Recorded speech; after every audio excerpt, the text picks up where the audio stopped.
Lighting is arguably the most important thing in filmmaking.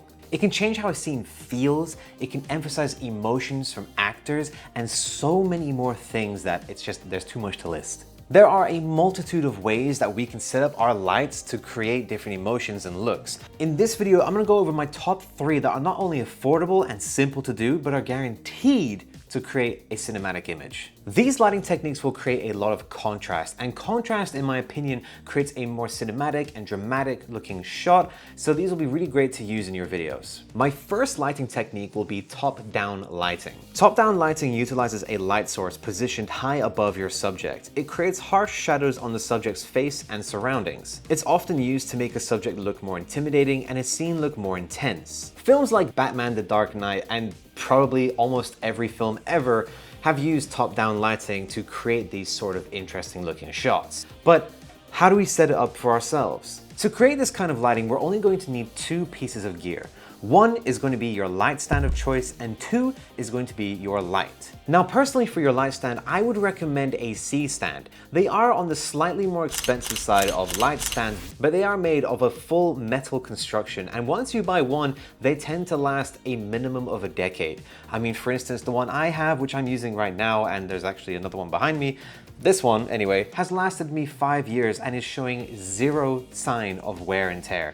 Apart from maybe a few scratches from me, well, dropping it a lot, it's still going. However, if C-stands are a bit out of your price range, there are still very good heavy-duty light stands that are made of like a cheaper metal and plastic build, and that's what I've got in the background there.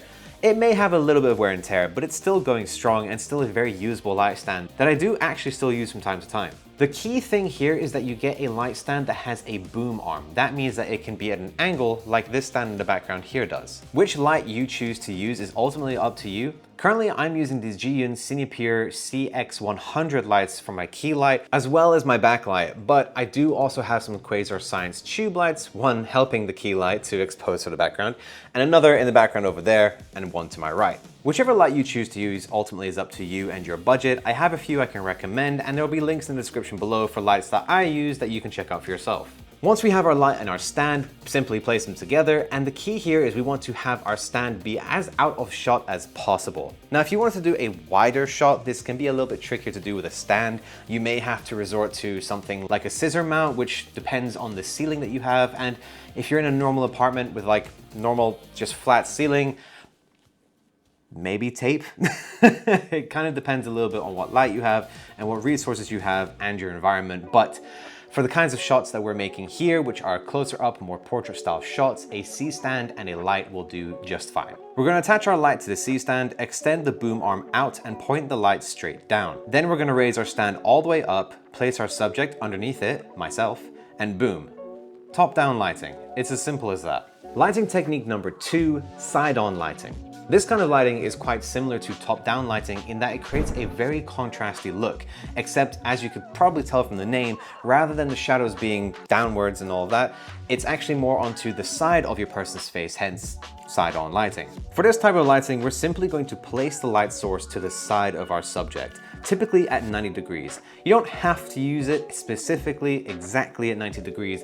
It's just, you know, side on, 90 degrees is pretty easy to do that, but you can have it be a little bit in front or a little bit behind your subject. As long as it's generally to the side of your subject, you'll create this look. This kind of lighting creates very harsh shadows on one side of the person's face.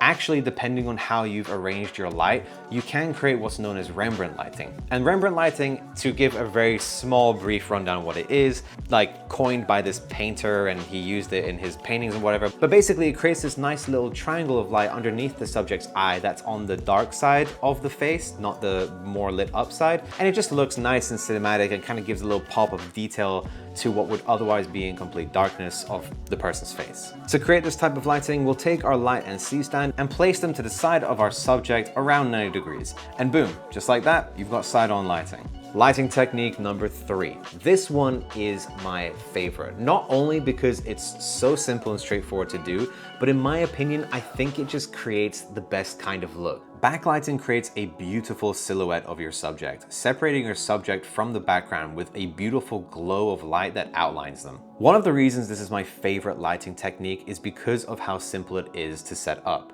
To set up this light, we'll take our light and C-stand and simply place it behind our subject so that the light shines towards the camera from behind your subject. You'll then want to expose for the background here so you create a silhouette of your subject. Add in a little bit of motion from your subject and you can get some really sick lens flares because the light is shining straight towards the camera. With each of these lighting techniques, you can of course mix and match and add some filler light where you want to refine the look you're after. Creating cinematic shots doesn't have to be expensive.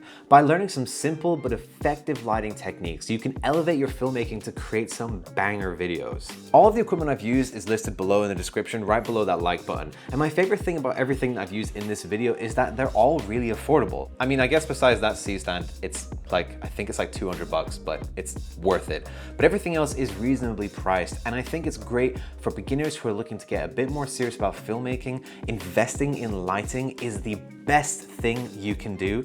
Take it from someone who made the mistake of investing in an expensive camera rather than some great lights. I wish I did it the other way around. And what's great is that nowadays you can get some really good lights for as low as $100 to $200, and that will last you years. If you're curious about some more ways to create some incredible looking shots for next to no money, check out this video over here where I go through a few more techniques that, well, yeah, you can create amazing videos completely for free.